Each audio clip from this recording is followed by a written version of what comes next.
చూడండి, ప్రభు అయిన యేసుక్రీస్తు నామమున ఈ పరిశుద్ధ దినాన దేవుని సన్నిధికి చేరవలసిన ప్రతి ఒక్కరికి వందనములండి.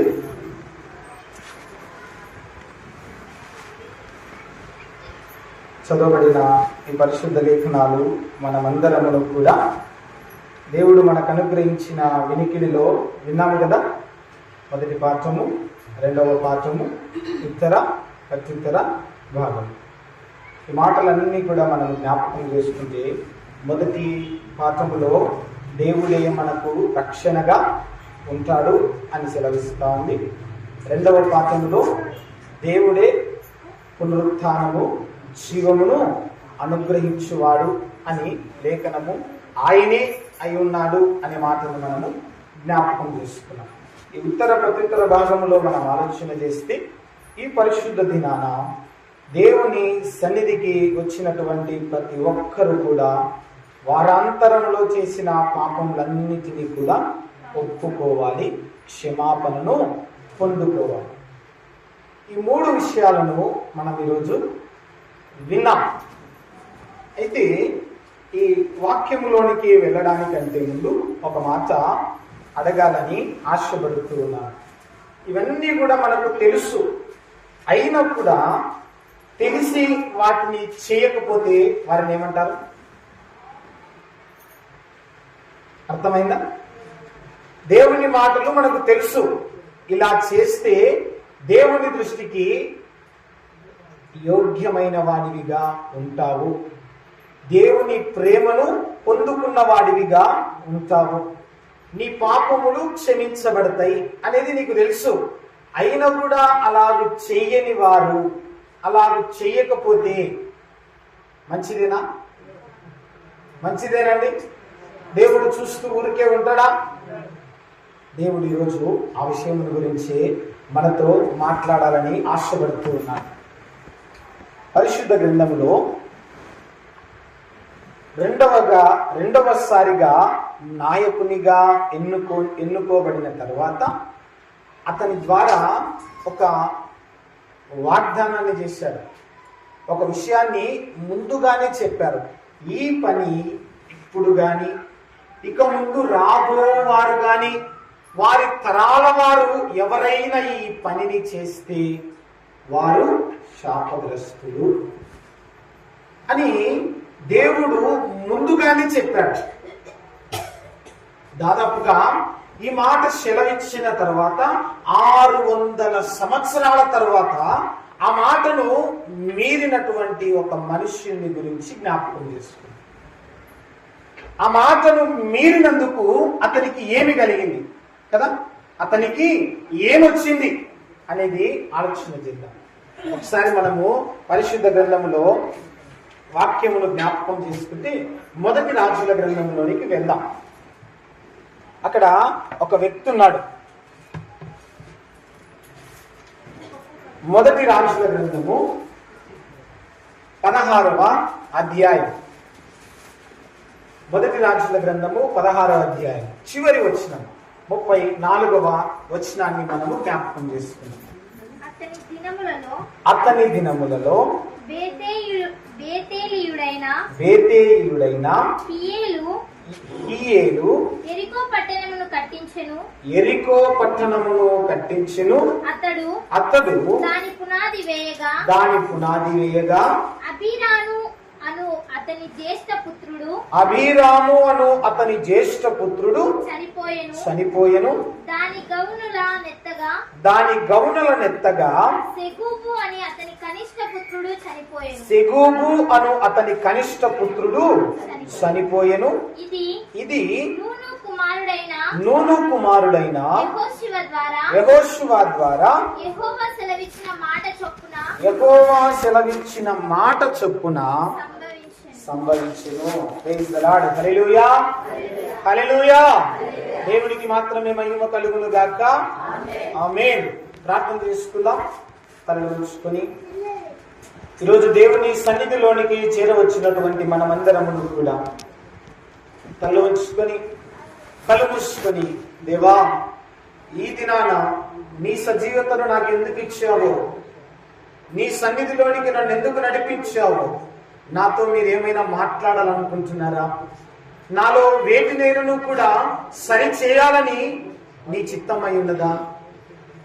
అవును తండ్రి, ఈ సమయమున నీ సన్నిధిలోనికి నేను వచ్చి ఉండగా భయమును కలిగి భక్తిని కలిగి నాతో మీరు మాట్లాడుతూ ఉండగా ఆ మాటలను విని సరి చేసుకునే కృపను నాకు అనుగ్రహించవయ్యా అని ఎవరైనాను కూడా దేవా ప్రార్థిస్తూ ఉన్నారేమో. వారితో ఈ సమయంలో మీరు మాట్లాడబోతూ ఉండగా ఈ సమయం అంతటినీ కూడా నీ పట్ల భయమును భక్తిని కలిగి ఉండే కృపను అనుగ్రహించి విని విడిచిపెట్టే వారిగా కాకుండా నెహెమ్యా ప్రార్థన చేస్తా ఉన్నాడయ్యా పరిశుద్ధ గ్రంథంలో. అయ్యా, నేనును నా ఇంటి వారును నీ దృష్టికి పాపము చేసిన వారమయ్యా. నీ చెవి యొగ్గి ఆలకిస్తావా? నీ నేత్రమును తెరిచి నీ సన్నిధిలో నేనెట్లు ప్రార్థన చేస్తున్నానో నీవు చూస్తావా అని నెహెమ్యా ప్రార్థన చేసిన ప్రకారముగా ఎవరైనా ఈ సమయంలో నీ సన్నిధిలోనికి వచ్చి వారి క్రియలు మార్చుకున్నటకు, వారి కుటుంబాన్ని చక్కదిద్దుకొనుటకు ఈ సమయంలో ప్రార్థిస్తూ ఉన్నారేమో. దేవా, వారితో మీరు మాట్లాడబోతూ ఉండగా వారందరూ కూడా శుద్ధ హృదయమును కలిగి వినుటకు నీ కృపను అనుగ్రహించుమని యేసు నామములో అడిగి వేడుకొని పొంది ఉన్నాము తండ్రి. ఆమేన్. హల్లెలూయా. మంచిది ప్రియులారా, ఈ చదవబడిన పరిశుద్ధ లేఖనములో ఒక వ్యక్తి ఉన్నాడు. ఆయన పేరు ఏం పేరంటే హీయేలు. ఏం పేరండి? ఈగలు కాదు. ఏం పేరు? హీయేలు అనబడేటువంటి ఒక వ్యక్తి ఉన్నాడు. ఇతని పేరునకు మనం అర్థం చూసుకుంటే దేవుడు సజీవుడు అని అర్థము కలిగినటువంటి పేరు కలిగిన మనిషి. యోహాను సువార్తలో మనం బహు చక్కగా జ్ఞాపకం చేసుకున్నాం. ఏమని చదవబడింది అక్కడ? నేనే పునరుత్థానమును జీవమునై ఉన్నాను అని లేఖనం. ఇక్కడ హీయేలు అనబడేటువంటి ఈ మనిషి పేరు కూడా అదే అర్థము. దేవుడు జీవము కలిగిన వాడు, దేవుడు సజీవుడు అని అర్థము కలిగినటువంటి ఈ మనిషి ఒక పని చేస్తా ఉన్నాడు. పేరైతే జీవము కలిగినది కానీ అతడు చేసిన పని మాత్రము నిర్జీవమైన పని. ఏం చేస్తా ఉన్నాడయ్యా అతను అంటే యెరికో పట్టణాన్ని కొత్తగా మరలా కట్టిస్తూ ఉన్నాడు. మనం ఆలోచించాలి కదా, ఎవరైనా ఒక పట్టణాన్ని కట్టిస్తున్నారంటే సంతోషమా కాదా? సంతోషమేనా? మనం ఆలోచన చేసుకున్నాం. మన సొంత ఇంటిని మనం నిర్మించుకుంటున్నామంటే మనకు అనుకూలముగా ఉన్నవారు ఎవరైనా కూడా ఏం వ్యక్తం చేస్తారు? చాలా సంతోషం. ఎలాగున్నవారు ఎలాగూ మార్చబడ్డారు, ఒక నూతన గృహాన్ని నిర్మించుకుంటూ ఉన్నాడు వారి కొరకు అంటే ఎంతగానో సంతోషించవలసిన విషయమే. కానీ ఇక్కడేంది పరిశుద్ధ గ్రంథంలో ఈ వ్యక్తి యెరికో పట్టణాన్ని నిర్మిస్తా ఉంటే ఏమని రాయబడింది? ఈ హీయేలు మొదటిగా పునాది వేయగానే అతని మొదటి కుమారుడు ఏమైపోయాడంట? చచ్చిపోతా ఉన్నాడు. ఎందుకండి అలా? ఇది మంచి విషయమే కదా, గర్వించదగ్గ విషయమే కదా, సంతోషముతో పంచుకోదగిన విషయమే కదా. కానీ ఇక్కడ చూడండి, ఈ హీయేలు ఆ యెరికో పట్టణము పునాది వేయగానే ఏమైపోయిందంట? మొట్టమొదటి జ్యేష్ఠ కుమారుడు చచ్చిపోయాడు. విను, అక్కడితో ఆగలేదంట. ఏమైంది? ఆ యొక్క పునాది మీద గౌనలను ఎత్తగా, ఈ యొక్క ద్వారములను నిలువబెట్టగా అతడు కలిగిన జ్యేష్ఠ కుమారుడు కూడా చనిపోయాడు. పరిశుద్ధ గ్రంథములో ఈ రీతిగా రాయబడిందంటే ఖచ్చితంగా దానికి తగిన కారణము ఉంటుంది. పరిశుద్ధ గ్రంథములో మనం ఆలోచన చేస్తే యెహోషువ కాలంలోనికి వెళ్ళామనుకోండి, 6వ అధ్యాయము 26వ వచనము దేవుని వాక్యాన్ని జ్ఞాపకం చేస్తుంది.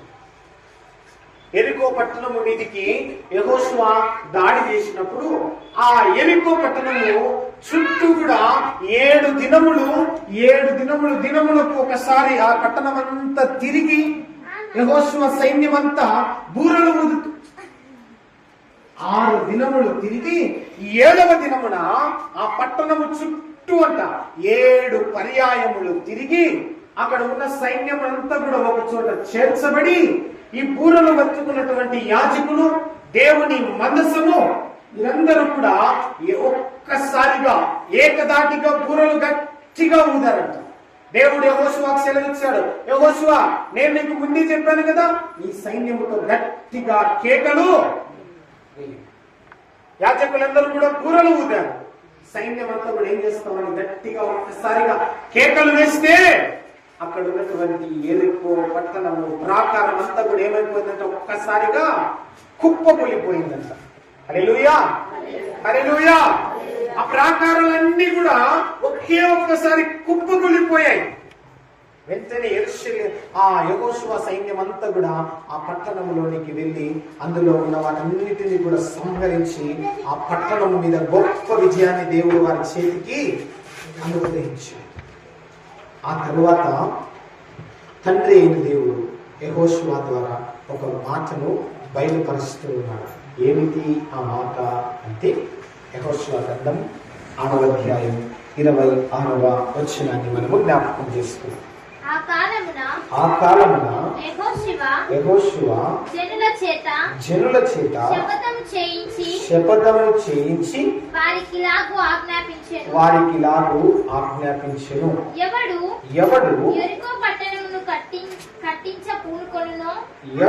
ఎరికో పట్టణమును కట్టించ పూనుకొనునో వాడు యెహోవా దృష్టికి శాపగ్రస్తుడగును. వాడు దాని పునాది వేయగా వారి జ్యేష్ఠ కుమారుడు చచ్చును.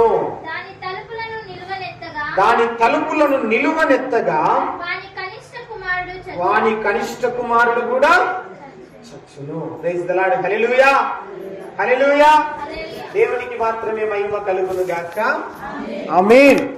వింటున్నారా?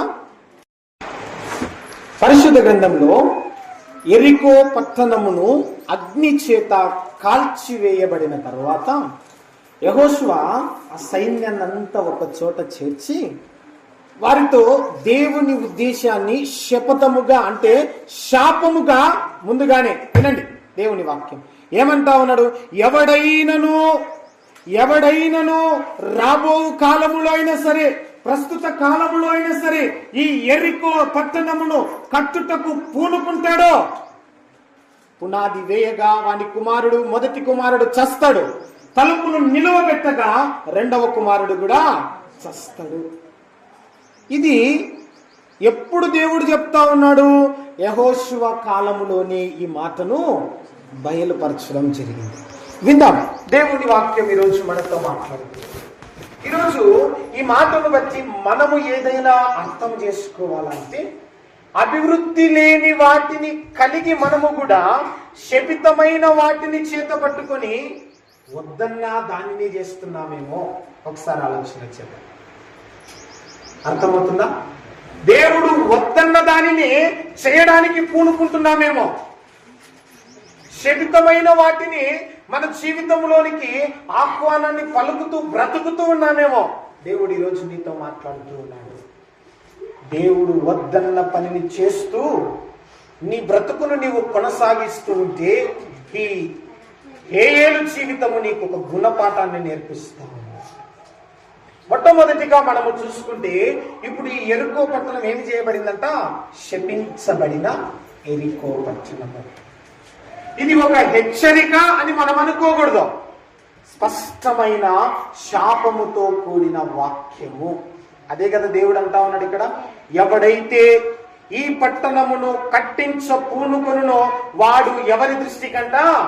యెహోవా దృష్టికి శాపగ్రస్తుడు. హల్లెలూయా, హల్లెలూయా. దేవునికి మహిమ కలుగును గాక. ఆమేన్. దేవుని దృష్టికి దేవుడు చెప్పినది చేయకుండా నిన్ను నీవు ఒకవేళ శాపగ్రస్తునిగా మార్చుకుంటున్నావేమో ఆలోచన చేసుకో. తండ్రి అయిన దేవుడు ముందుగానే చెప్పాడు, ఈ పరిశుద్ధ దినమును నీవు పరిశుద్ధముగా ఆచరింపవలెను. ఈ పని నీవు చేయలేదంటే దేవుని దృష్టికి ఎలా మార్చబడతావు? శాపగ్రస్తునిగా. జాగ్రత్త సుమి. దేవుడు నీతోనే మాట్లాడతాడు. ఈ పరిశుద్ధ దినమును పరిశుద్ధముగా ఆచరించకుండా ఎక్కడెక్కడో కూర్చొని వేటిని గురించి ఆలోచన చేస్తూ నీ సొంత పనుల మీద ఆలోచన కలిగి కదా, నీ కుటుంబ భారములను గురించి ఆలోచన చేస్తూ దేవుని సన్నిధిలో ఉన్న సంపూర్ణమైన ఆనందమును నీవు పొందుకోలేకపోతున్నావు.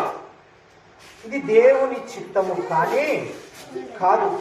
ఈ విధముగా ఎవరైతే చేస్తారో వారు దేవుని దృష్టికి ఏ విధముగా మార్చబడుతున్నారు విశ్వాసులారా? శాపగ్రస్తులుగా మార్చబడుతున్నారు. దేవుని వాక్యమును మనం ఆలోచన చేస్తే ఈ హీయల్ ఇదే పని చేస్తా ఉన్నాడు.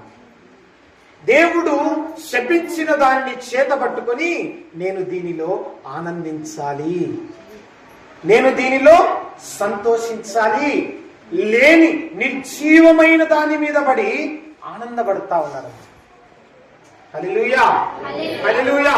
దేవుని పరిశుద్ధ లేఖను మనం ఆలోచన చేస్తే రోమిలకు రాసినటువంటి పత్రిక 8వ అధ్యాయము 7వ వచనంలో ఒక మాట, శరీర సంబంధమైన మనస్సు దేవునికి విరోధము అని రాయబడింది. ఏ సంబంధమైన మనస్సు? శరీర సంబంధమైన మనస్సు. ఈ హీయలు శరీర సంబంధమైన ఆలోచన కలిగి ఉన్నాడు. ఏ విధంగా అంటే ఈ పట్టణము సజీవంగా ఉన్నప్పుడు ఒక పేరు ప్రఖ్యాత కలిగింది. వ్యాపారంలో పేరు పెట్టబడిన పట్టణము, ఒక ఈ లోకములో వ్యాపారమును కలిగి గర్వ కారణముగా నిలువబడినటువంటి పట్టణము, సంతోషముతో నింపబడిన పట్టణము, లోక సంబంధముగా పేరు పెట్టబడిన పట్టణం. ఈ మాటను ఈ హీయలు చెవినబడింది. విశ్వాసనాలు జాగ్రత్తగా ఉన్నాం. శరీర సంబంధముగా లోకానుసారముగా ఆ పట్టణమును కట్టి ఆ పట్టణములో వ్యాపారం చేసి కదా, ఉద్యోగాలను నియమించి నా ఇష్టానుసారంగా నేను ఒక ఘనతను వహించాలి అనుకున్న హీయలు, శరీర సంబంధమైన ఆలోచన చేసుకున్న హీయలు, ఆ విధంగా ఈరోజు మనము కూడా ఆలోచన చేస్తున్నామేమో. జీవమైన దానిని వదిలిపెట్టి నిర్జీవమైన వాటి కొరకు పరిగెత్తుతూ నీ సొంత ఆలోచనలు నీవు చేస్తున్నావేమో ఈరోజు. ఒకసారి ఆలోచన చేస్తూ, అందుకే నీ ప్రార్థన నీ జీవితంలో నెరవేర్చబడకపోవడం. అందుకే ఉదయకాల వర్తమానాల ప్రకారము దేవుడు మీతో మాట్లాడుతూ ఉన్నాడు. అనవసరమైనటువంటి అనారోగ్యము నిన్ను వెంబడిస్తూ ఉంటది. అనవసరమైనటువంటి ఇరుకులు ఇబ్బందులు నీకు ఎదురవుతూ ఉంటాయి. నీవు ఊహించిందవు ఏమిటి? నేను చేస్తున్న పని వలన అనుకోని పరిస్థితులు నాకు ఎదురవుతాయని, అనారోగ్యం నాకు ఎదురవుతుంది, ఆర్థిక ఇబ్బంది నాకు ఎదురవుతుంది, ఇరుగు పొరుగు చేత సమాధానం లేని పరిస్థితులు నాకు ఎదురవుతాయి. ఇది నువ్వు ఊహించిందావా? నువ్వు చేస్తున్న పనిని బట్టి ఊహించినాడు. హీయేలు కూడా ఊహించినాడు, నా 2 కుమారులు నేను చేస్తున్న పని వలన మరణానికి అప్పగించబడతారు అని. ఎవరైనా అనుకుంటారా? నేను ఒక పొలాన్ని కొంటే, నేను ఒక ఇంటిని కట్టించుకుంటే నా వంశం నాశనం అవుతుందని ఎవరైనా అనుకుంటారా? చూడండి దేవుని వాక్యం. కానీ ఈ హీయేలు కూడా అనుకోలేదలా. దేవుని వాక్యం మాట్లాడుతుంది. ఈ హీయేలు కూడా ఆ విధమైన ఆలోచన చెయ్యలేదంట. విశ్వాసం దేవుడు మనతోనే మాట్లాడుతూ ఉన్నాడు. నిర్జీవమైన వాటిని ఆలోచన చేస్తూ జీవమైన వాటిని విడిచిపెట్టి వాటి యందే నీవు ఆనందిస్తున్నావేమో. ఈ హీయలు నీతోనే మాట్లాడుతూ ఉన్నాయి. దేవుని పరిశుద్ధ లేఖనాన్ని మనం ఆలోచన చేస్తే మొట్టమొదటిగా ఈ ఎరికో పట్టణం ఏం చేయబడిందంట? శపించబడిన పట్టణం. ఈ శపించబడిన దానిని ఆ హీయలు చేత పట్టుకోవాలని ఆశపడ్డాడు. ఎందుకలా హీయలు చేయాలనుకున్నాడు? విశ్వాసారా మనం మాట్లాడుతున్నాం ఏమని? ప్రభువైన యేసుక్రీస్తు మూడవ దినాన తిరిగి లేచి 50వ పెంతెకోస్తు దినాన పరలోకానికి ఆరోహణం అయిపోయిన తర్వాత ఈ శిష్యులందరూ కూడా ఆత్మ పరవశులై ఉన్నటువంటి దినాలు. ఆ శిష్యులు అనుకుని ఉంటారు, ఇక నుంచి భవిష్యత్తు కూడా మనుషులందరూ కూడా ఈ రీతిగానే ఆత్మలో పరవశములో పొందుకుంటారు అని అనుకుని ఉంటారు వాళ్ళు. అది మంచిదే, దేవుని వాక్యం. కానీ కాలము గడిచే కొద్ది ఎలాగుందండి? కాలం గడిచి కొద్ది ఎలా ఉంది, ప్రేమ ఏమైపోతుందంట, చల్లారిపోతుంది. ఆత్మీయమైనటువంటి క్రియలు చచ్చిపోతూ ఉన్నాయి. దేవుని వాక్యం జాగ్రత్తగా విన్నాము. ఈ హియేలు ఉన్న కాలము కూడా ఎవరిదయ్యా అని మనం ఆలోచన చేస్తే, ఈ మొదటి రాజుల గ్రంథము 16వ అధ్యాయం మనం చూస్తే 30వ వచనాన్ని జ్ఞాపకం చేసుకున్నాం. ఎవరి కాలంలో ఉన్నాడు? 16వ అధ్యాయం 30వ వచనం. ఒమ్రీ కుమారుడైన ఆహాబు తన పూర్వీకులందరినీ మించునంతగా యెహోవా దృష్టికి చెడుతనము చేసెను. Praise the Lord. Hallelujah, hallelujah. ఎవరి దృష్టికి అంట? యెహోవా దృష్టికి ఈ ఆహాబు ఏం చేయబడ్డాడు? చెడుతనం. ఎవరికంటే? వారి పితరుల కంటే మరి ఎక్కువగా చెడుతనము చేసిన ఆహాబు పరిపాలన చేస్తున్న కాలములో ఉన్నవాడే ఈ హియేలు. ఆ కాలం ఎటువంటిదయా అని మనం ఆలోచన చేస్తే, ఆత్మ సంబంధముగా బలమును పుంజుకున్న కాలము కానే కాదు. దేవుని వాక్యమే కరువైపోయిన కాలము. ఈ ఆహాబు పరిపాలన చేస్తున్న ప్రాంతం మాత్రమే ఆలోచన చేస్తున్నాం. ఈ ఆహాబు చేస్తున్న కాలము ఎటువంటిదయ్యా అంటే, సంపూర్ణంగా విగ్రహ ఆరాధనకు ప్రోత్సాహం ఇచ్చే కాలములో ఉన్నాడు ఈ హియేలు.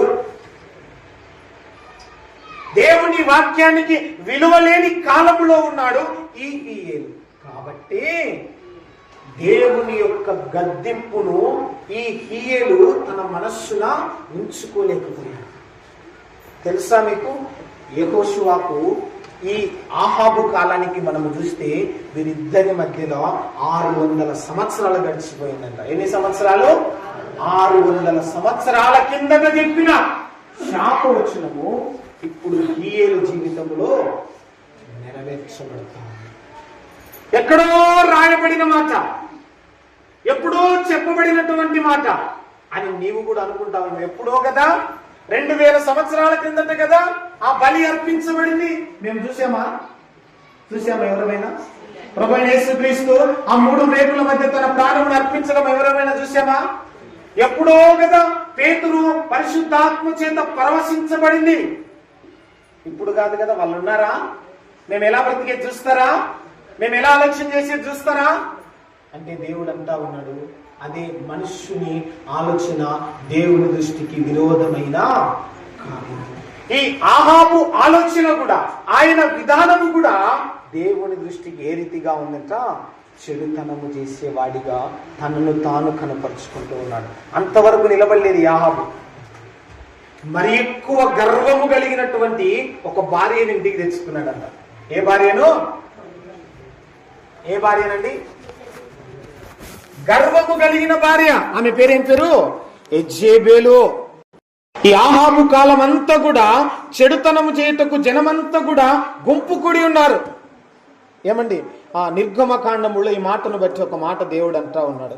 23వ నిర్గమకాండము 2వ వచనములో, చెడును చేయుటకు జనసమూహమంతా అనుసరింపకూడదు అని దేవుడు ముందే చెప్తే, ఈ ఆహాబు కాలంలో జనులందరూ కూడా చెడును చేయడానికే ప్రేరేపించబడుతూ ఉన్నారంట.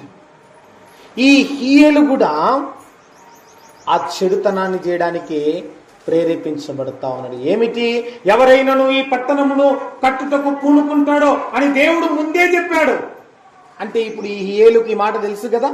ముందే చెప్పాడంటే తెలిసి కూడా తప్పు చేస్తున్నాడంటే దానికి కారణము తన ఆ యొక్క దేవుని మాటకు విలువ ఎవరిలో?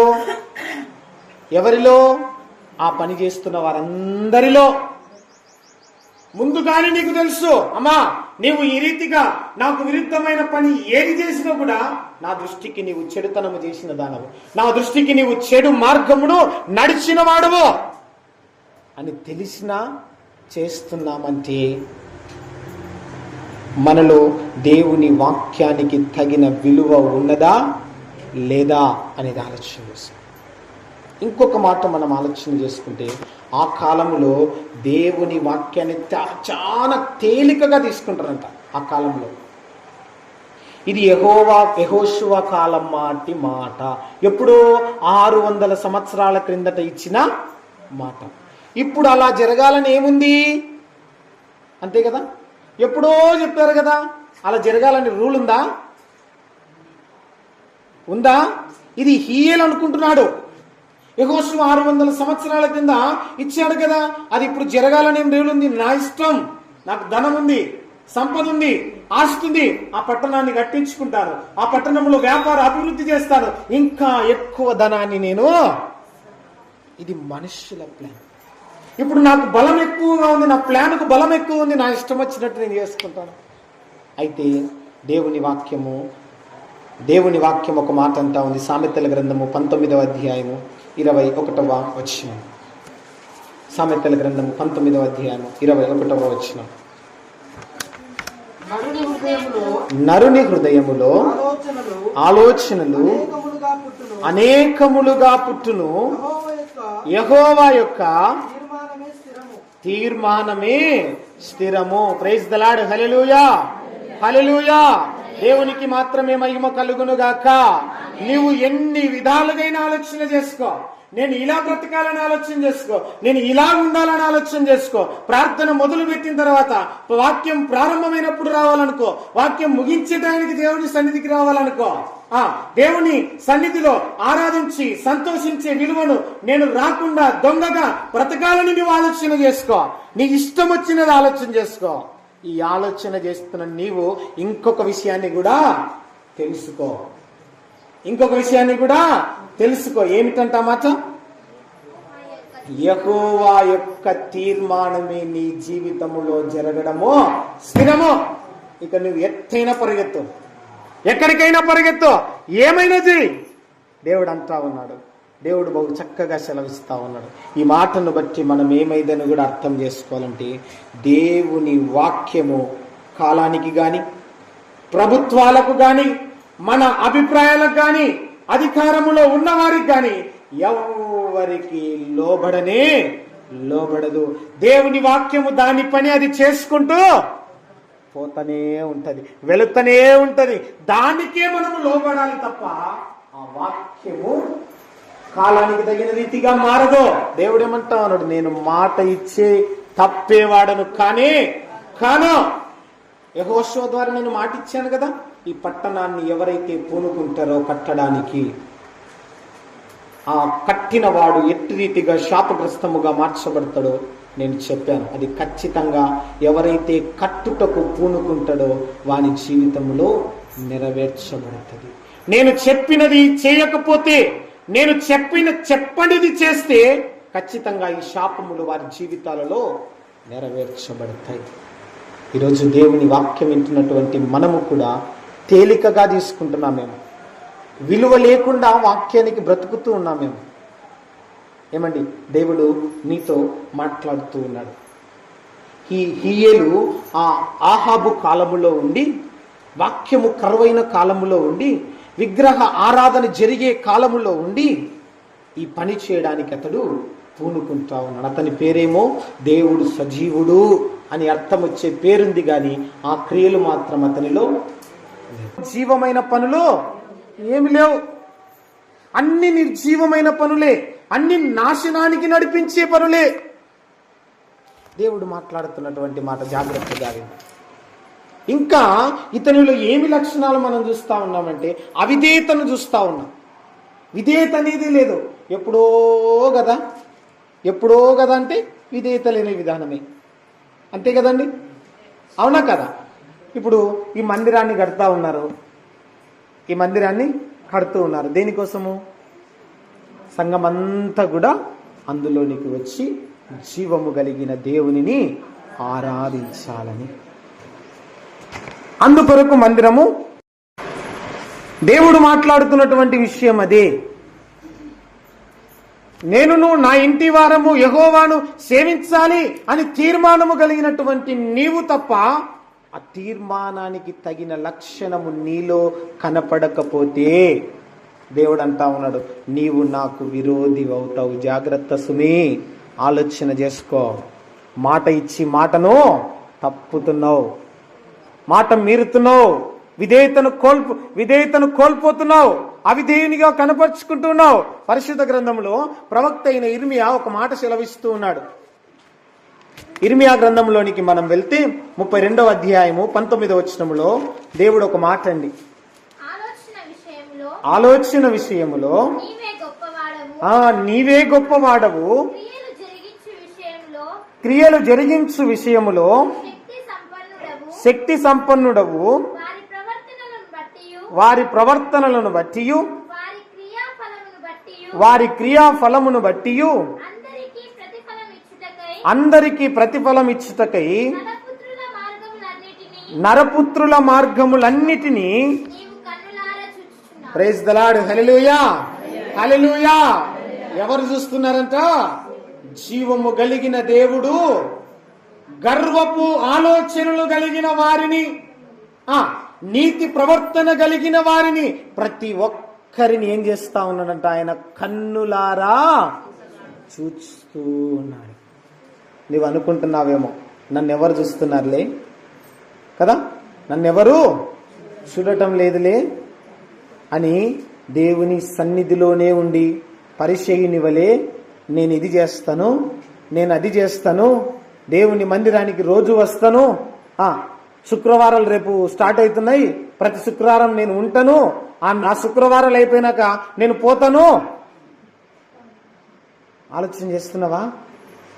ఒక తీర్మానాన్ని కలిగి ఉంటావు, అయ్యా నాకు ఇది కావాలి, ఈ శుక్రవారాలన్నీ కూడా నేను ఖచ్చితంగా సిద్ధపాటు కలిగి ఉంటాను. ఆ సిద్ధపాటు పూర్తయిపోయిన తర్వాత దేవుడు నిన్నింగా పదును చేయాలని, పరీక్షించాలని, నీవు అనుకున్నది నీకు ఇవ్వడు. అర్థమవుతుందా? నీవు అనుకున్నది, నీవు కోరుకున్నది నీకు ఇవ్వడు. అప్పుడు కూడా నీవు స్థిరముగా ఉంటేనే దేవుడు నీకు తగినది ఇస్తాడు. ఇప్పుడు చదవబడిన ఆలోచన వాక్యం ఏంటి? ఇదే నేను మాత్రమే గొప్పవాడను, నేను మాత్రమే సర్వ జ్ఞానాన్ని కలిగిన వాడను అని నీవు అనుకుంటావేమో. హియేలు వలె దేవుడు నీవనుకున్నది నీవు పని చేసినా కూడా నీకు ఇవ్వలేదని తొందరపడి ఈ క్రియను నీవు కనుపరిస్తే జాగ్రత్త సుమీ, జాగ్రత్త సుమీ. దేవుడు సెలవిస్తూ ఉన్నాడు, ఆయన నిన్ను కన్నులారా, దేవుడు సెలవిస్తూ ఉన్నాడు, నీ ప్రతిఫలం ఇచ్చుటకై నరపుత్రుల మార్గములన్నిటినీ అయా నీవు కన్నులారా చూస్తూ ఉన్నావు. దేవుడు నీకు ఇవ్వవలసినది లేటు చేస్తున్నాడంటే అర్థం ఏందో తెలుసా? నీవు అప్పుడు పూర్తిగా దేవునికి సమర్పించుకుంటావు. ఆ సమర్పణ ఇంకా బలమైన సమర్పణగా నిన్ను బలపరచడానికి ఆలస్యం ఎక్కువగా చేస్తాడంట దేవుడు. హల్లెలూయా, హల్లెలూయా. ఆ ఆలస్యమును నీవు ఇమిడించుకుంటేనంటే నీవు ఓర్పు కలిగి ఉంటేనే. ఈ హియేలు ఇంతగా ఆలోచించే విధానము కలిగిన కాలములో లేడంట. ఈ కాలం ఎటువంటిది? ఎటు చూసినా కూడా, ఏ ప్రాంతానికి వెళ్ళినా కూడా దేవుని వాక్యము బహుగా విస్తరించబడింది. నీవెక్కడికైనా వెళ్ళు, ఎక్కడెక్కడికో వెళ్తావు, ఆ విస్తరించబడిన వాక్యం మాత్రం నీ హృదయంలో ఉంటుందా? ఉండాలి అనేది దేవుని వాక్యం.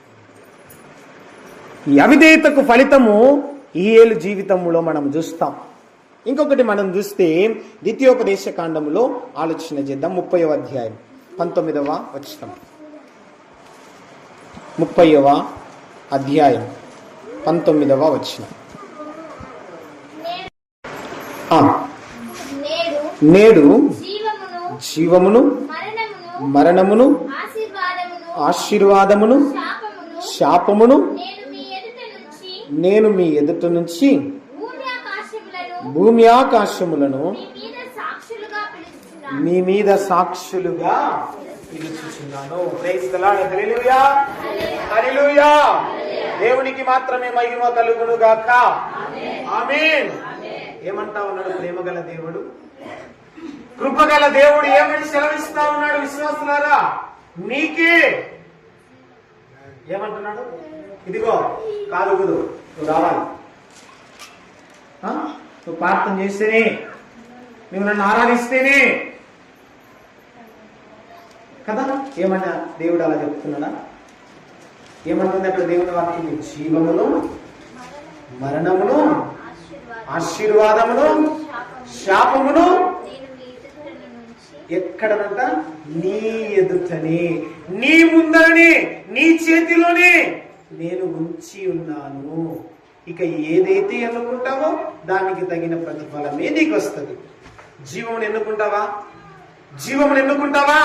నా ఆస్తికి నేను కర్తలుగా నేను, లేక మరణాన్ని ఎన్నుకుంటావా? దాని ప్రతిఫలం కూడా ఉంది. ఏమంటావు? కేకలు వేస్తా ఉంటావు నిత్యము కూడా. హల్లెలూయా, హల్లెలూయా. ఈ కీయలు ఆ మరణాన్ని ఎన్నుకున్నాడు, ఆ శాపమును ఎన్నుకున్నాడు. ఎక్కడో పోయిన దాన్ని ఏమంటాము? దావన పోయేదాన్ని ఏదో పెద్దలు అంటారు.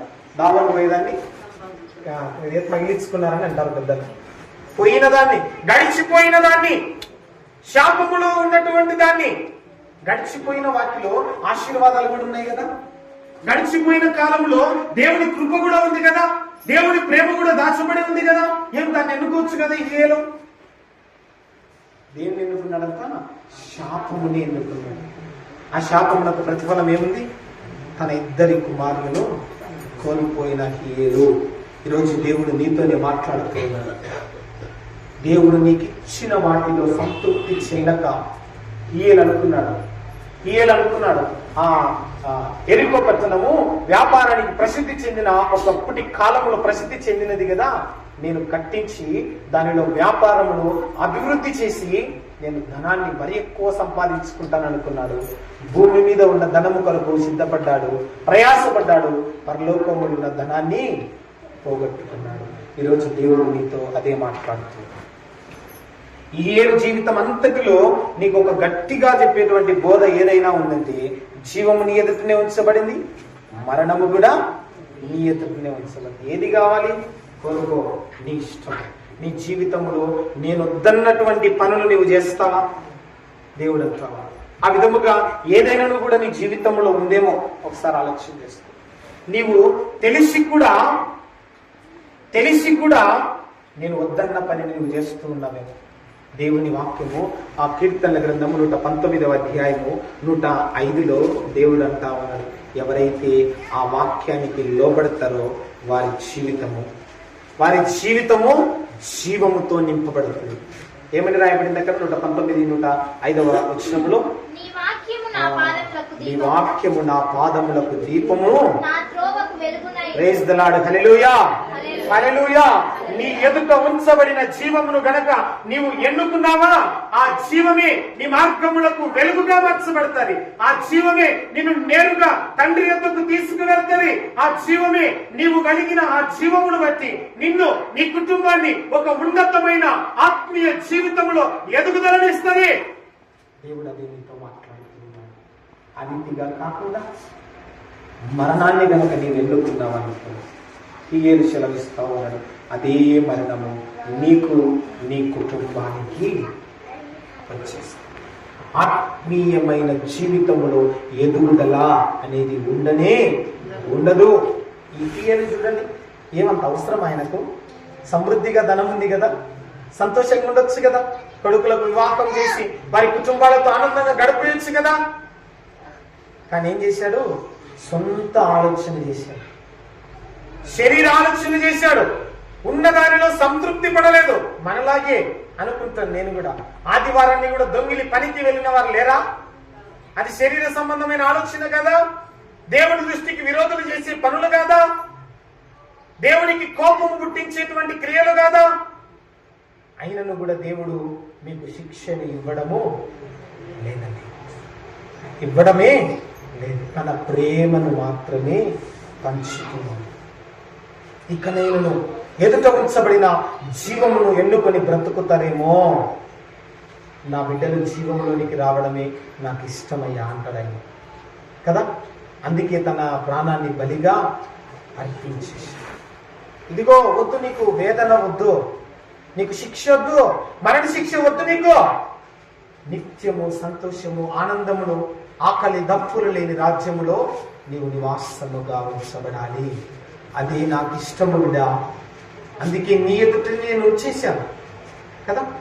అదే కదా దేవుడి ద్వితీయోపదేశ కాండంలో అంటా ఉన్నాడు, జీవమును మరణమును ఆశీర్వాదమును శాపమును మీ ఎదుట ఉంచబడింది, ఏదైతే మీరు ఎన్నుకుంటారో అదే మీకు జరుగుతుంది.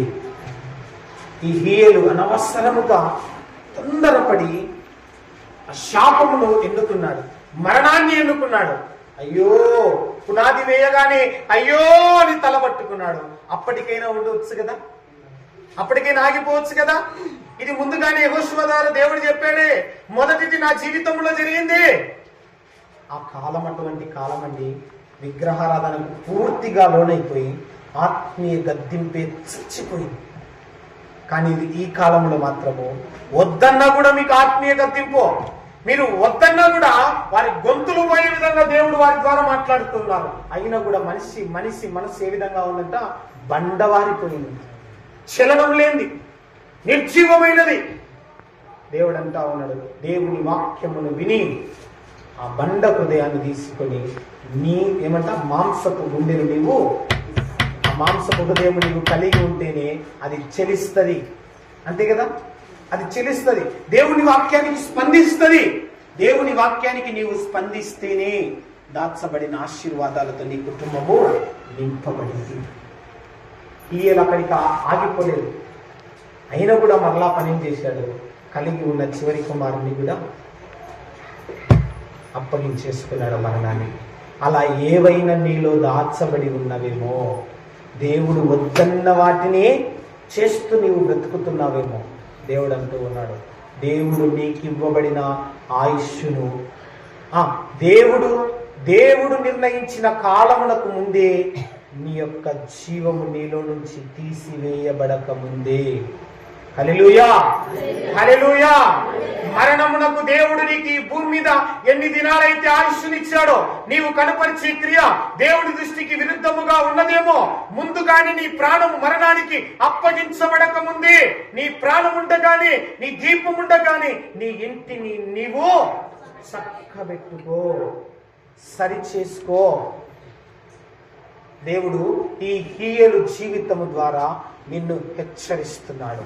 విను, దేవుడు చెబుతున్నటువంటి మాటను గద్దింపుకు నీవు లోబడినట్లయితే దేవుడి రోజు నీతో మాట్లాడుతున్న మాట ఒకే ఒకటి, హీయలు వల్ల ఎవరైనా నాకు విరుద్ధముగా మీరు ఆలోచన చేసి బ్రతుకుతున్నారా?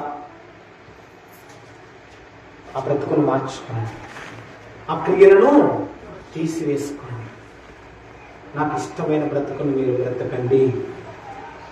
అదే కాలంలో ఒక ప్రవక్త ఉన్నాడు, ఎవరైనా ఏలియా ప్రవక్త. ఎవరండి? ఏలియా ప్రవక్త. ఈ ఆహాబు రాజును అనేక పర్యాయములు గద్దించారు. మీకు ఒక విషయం తెలుసో తెలీదో, తెలుసు అని నేను అనుకుంటున్నా. ఈ ఆహాబు యెజెబెలు కలిసి ఒక నీతిమంతుని అన్యాయముగా చంపివేశారంట. ఎవరైనా? నాబోతు అనబడేటువంటి నీతిపరుడు, విశ్వాసపరుడు. ఇతడు ఈ ఆహాబు కూడా హీయల వలనే, అతడు ఒక రాజు, సమస్తము ఉంది. ఈయనకేం పిచ్చి ఆనందము వల్ల నాకైతే అర్థం కావడం లేదు. ఏమిటంట? తనకు కలిగి ఉన్న సమృద్ధిని మర్చిపోయి ఎక్కడో ఉన్న నాబోతు ఒక ఎకరా పొలం కోసం ఏం చేశారంట, నాకు ఆ పొలమే కావాలి.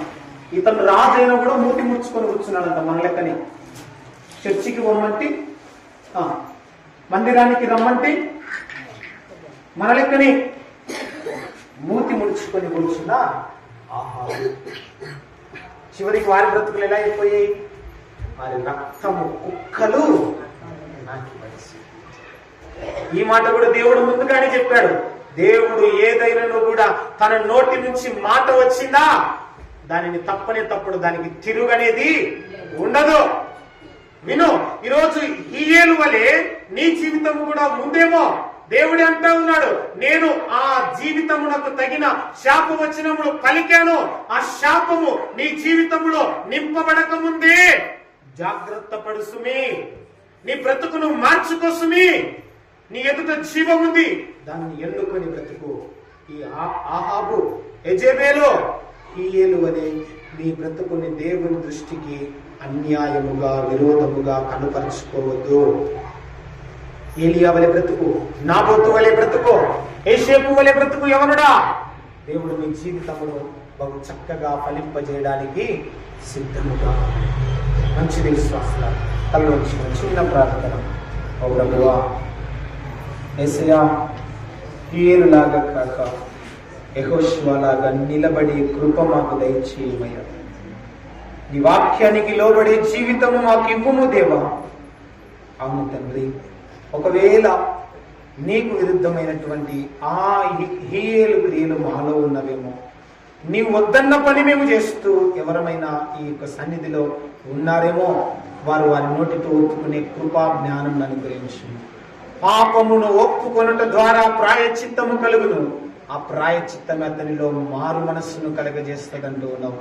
అట్టి క్రియ ఈరోజు నీ సన్నిధిలోనికి చేరవచ్చిన ప్రతి ఒక్కరికి కూడా అనుగ్రహించుమని యేసు నామములో అడిగి వేడుకొని పొంది ఉన్నాము తండ్రి.